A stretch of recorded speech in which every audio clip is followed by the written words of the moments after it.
What's going on, you guys? It's your boy Lipton here. Back here again to watch a new video that came out 3 hours ago. Uh, it's by the top 15. It's the top 15 creepiest ocean facts and discoveries. Sorry, I stopped there for a second. Something happened. So, without further ado, don't forget. Well, I'll tell you after. Let's begin.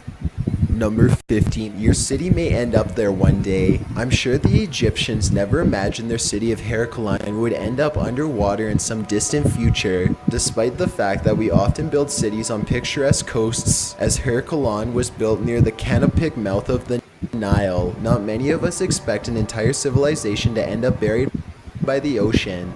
The city's ruins are now situated in their watery graveyard, 2.5 kilometers off the coast in Abu Qir Bay, 30 feet below the water's surface. The ancient city was legendary in its time. Around the 12th century BC, noted by Greek historians, Heracleon served as Egypt's main port during the late period. Tax collecting and international trade occurred here, and it was even a brief safe harbor for the fleeing Paris and Helen of Troy, who were escaping Meneclaus prior to the Trojan War. The Temple of Khonsu, known as Heracles to the Greeks, was a notable monument in the city and now lies underwater, as do many of the city's artifacts after it sank around the 3rd century AD. It is theorized that the stilts on which the city was built liquefied after experiencing some earth tremors. Imagine your future city beneath the ocean. Does it give you the chills? Number 14. The Goblin Shark gobbles up his prey. This monster is a living fossil. Some biologists call it that because it's the only living representative of a 125-million-year-old family lineage. Its other name, the Goblin Shark, doesn't paint a prettier picture, and it shouldn't. The name is translated from its old Japanese name, Tengu Zame. Tengus were mythical creatures in Japan with red faces and long noses. This scary ocean dweller generally runs between 10 and 13 feet long, although much larger goblins of this species have been sighted. It has pink skin, short fins, and a big flabby body, a flat elongated snout, and very protrusive jaws with jutting teeth like nails. You often find them in seamounts around the globe at 330-foot depths. Juveniles usually swim higher than adult goblin sharks, however. The goblin is slower moving by nature, but it still manages to swipe up some crustaceans, cephalopods, and teleost fish that reside on the ocean floor. It does this though the ampulla of Lorenzini on its elongated snout, which allows it to sense its prey's electric fields and quickly nab them with its dramatically extending jaws. This long flat snout looks like a sword blade, and the goblin's small eyes are membraneless, leaving a vacant look on its creepy face. Though the jaws are often held against the head's underside, they can extend to nearly the end of the snout when feeding, with up to 62 lower teeth rows and 53 upper teeth rows. That doesn't make for a pretty smile. Why so many rows of teeth? Well, the rear teeth are small and flat, used for crushing, while the main rows are long and narrow, used to attack.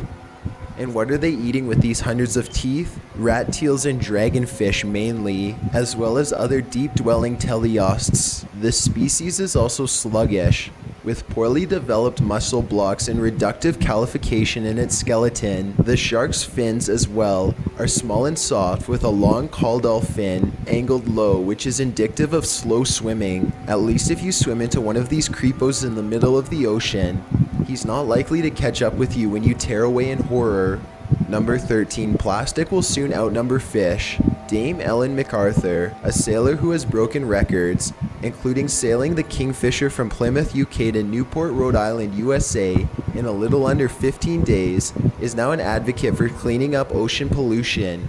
She knows firsthand the volume of human waste found in the sea, and the statistics aren't pretty. The foundation named after MacArthur reported that new plastics will consume 20% of all oil production within 35 years, up from an estimated 5% today. Damn. The amount of plastic pollution in the ocean is 20 times as much as in 1964, 300 metric tons in 2014 alone. In the next 20 years, the amount is expected to double, and by 2050, double again.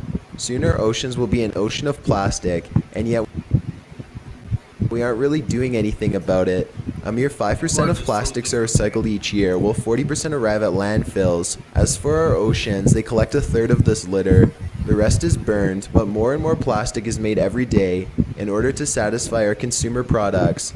The imagery gets even scarier. According to the report, at least 8 metric tons of plastics leak into the ocean, which is equivalent to dumping the contents of one garbage truck into the ocean every minute.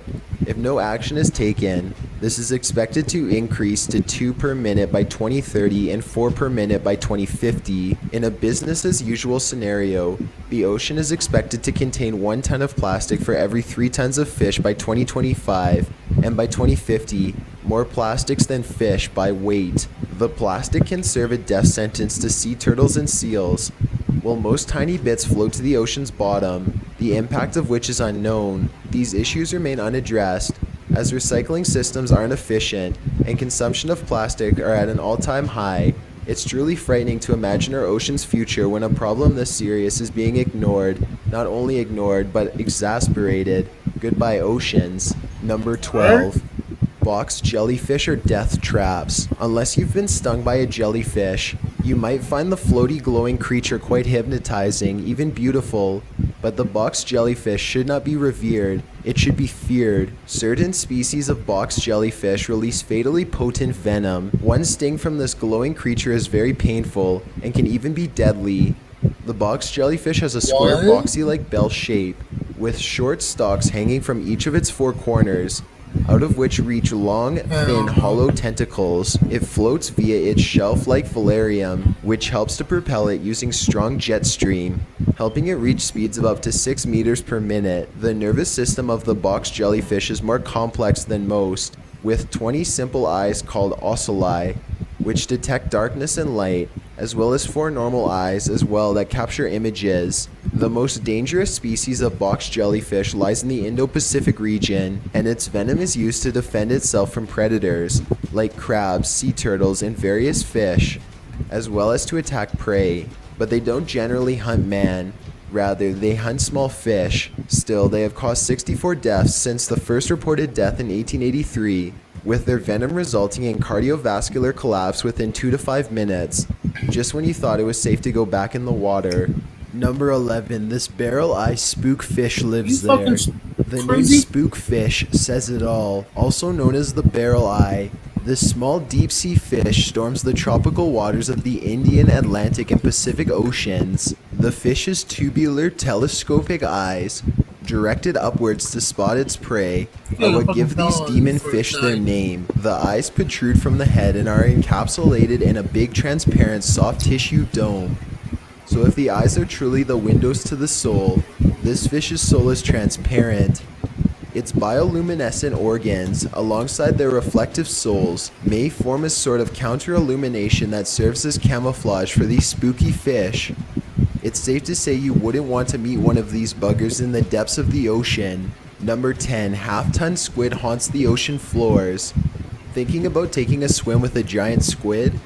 Then head down under, where a fishing crew in New Zealand has found a real-life half-ton squid that could be a record-setting catch at 990 pounds and 39 feet long. The crew were catching Chilean sea bass, or Patagonian toothfish, when they hooked the colossal squid, which had been eating one of their toothfish on their net. The beast was caught in the waters of the Antarctic, and it took them 2 hours to reel him in. New Zealand Fisheries Minister Jim Anderton said the squid was almost dead when it reached the surface, and the careful work of the crew was paramount in getting the species aboard in good condition. It is likely that the first intact adult male colossal squid to ever be successfully landed. It's estimated that the beast is 333 pounds heavier than the previous record-setting squid. An Auckland University of Technology squid expert, Steve O'Shea, said that calamari rings made from the squid would be the size of tractor tires.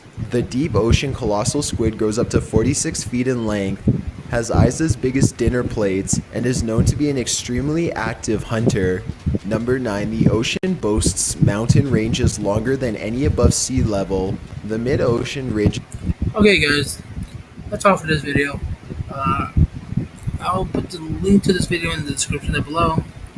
Twitter, Instagram, and links will be in the description down below. Make sure you subscribe and like the video.